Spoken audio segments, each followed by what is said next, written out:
Hello, I'm Deep Silence, and last time I discussed the Industrial Revolution's mechanical subsystem, built some mechanical networks, and made some things spin. Today, we're talking about cogs and gear ratios. Let's turn to it.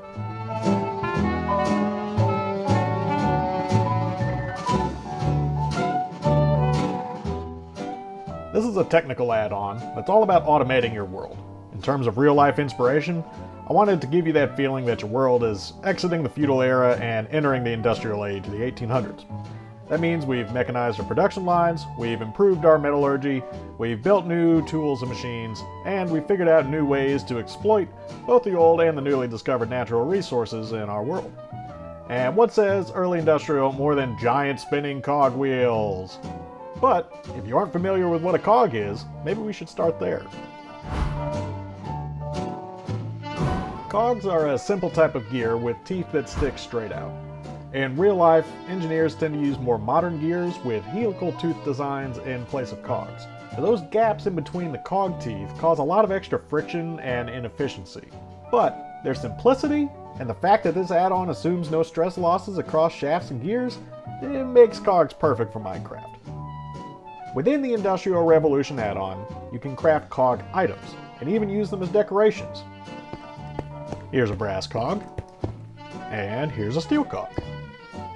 You'll also notice that between these two cog gears, one looks slightly different. Well, that's because of another limitation I have with this setup. If you remember from the last devlog, the visual motion is all driven by animations on the display entity, and the underlying speed and rotation data is on the block. To make these gears visually linked together, I made a second model with the teeth rotated so they link up nicely.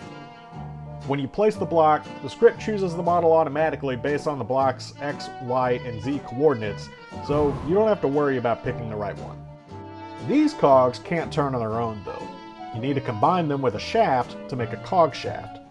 Then you can start connecting mechanical networks together. The cog shaft is another basic mechanical transmission tool I borrowed almost wholesale from the Create mod on Java because, once again, they have solved this problem very well already, and I don't want to reinvent square wheels where I don't have to.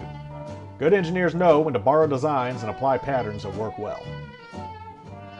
Small cogs connect with other small cogs along the same axis directly next to another small cog. Small cogs connect with large cogs on the same axis, but diagonally. Large cogs connect to other large cogs only across perpendicular axes and with a one block offset. So sure, cog shafts change their rotational direction, but gearboxes, like this guy up here, can do that too. So why use cog shafts? To understand why these are such valuable tools, you first have to understand gear ratios. Gear ratios are just the relationship between how many times one gear turns compared to another, and it is completely dependent on the number of teeth on the gear. For this demonstration, I'm actually going to modify the gear teeth textures to make one gear tooth a different color so you can follow along with it. There we go. In our case, we have gears with 8 teeth and 16 teeth. So when a small gear drives another small gear, its 8 teeth interact with the other gear's 8 teeth. One revolution here equals one revolution there, and the direction gets inverted. When this small gear interacts with this large gear though, its 8 teeth have 16 teeth to interact with. And because each tooth drives another tooth, that means when our small gear is turned one time, the 8 teeth have only interacted with half of the 16 teeth on the large cog, which means it's only made one half of the turn. And that's what the gear ratio is all about, and why I kept the 8 and the 16 teeth design. But remember that our speeds are limited to powers of 2. 2, 4, 8, 16, 32, all the way up to 256. By going from small to large, I can double the input speed, and when going from large to small, I can halve it.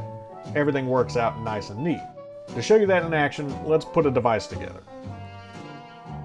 These gearboxes are being driven by a water wheel that's turning at 8 RPM. That motion is getting transferred all the way to this large cog shaft, which we're going to use to extend out this train. And now let's connect the small cog shaft to it.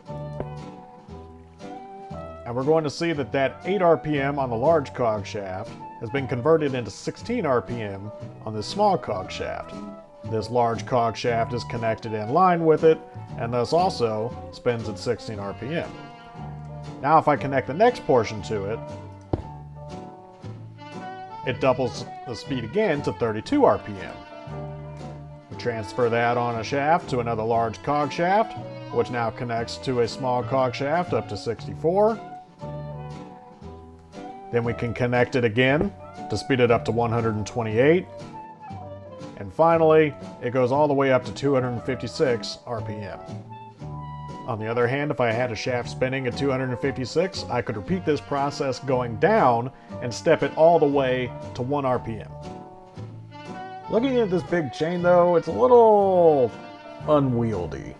So let's borrow another thing from Create. Encased Cog Shafts. By taking one of these machine casings, I can right-click on one of the cog shafts, and that stops the motion because now the shaft isn't connecting all the way through.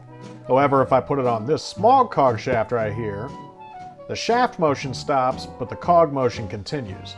And now we can use that in order to build more compact gear chains like this one over here. By encasing a cog shaft, I'm able to more efficiently place down the gears and arrange them together. Therefore, I'm able to take this 8 RPM input and convert it to 256 in 1, 2, 3, 4, 5 blocks long, as opposed to over here, where it takes me 1, 2, 3, 4, 5, 6, 7, 8 blocks in order to get to the same output. And that's everything you need to know about gear ratios and cog connections for the game. And before you ask, I haven't decided yet what will happen if you try to go less than 1 or higher than 256 RPM. But I'll tell you when I do. For now, I've just coded them so that if I exceed it, it just grinds everything to a halt because it overspeeds. I haven't decided that that's going to be the permanent answer, so I would love to hear your thoughts and suggestions on that in the comments. And even though function is more important than form, it still has to look good, right? That's why you can use the steel, or the brass, or the copper casings in order to decorate your gear chains however you want. They all work the exact same and you can make them match whatever build style you want. So go nuts! Spiffy up your walls with cogs. How cool is that? Now I just need to make sure I don't get carried away with making gear decorations. I got carried away making gear decorations. I hope you find your way better than I did.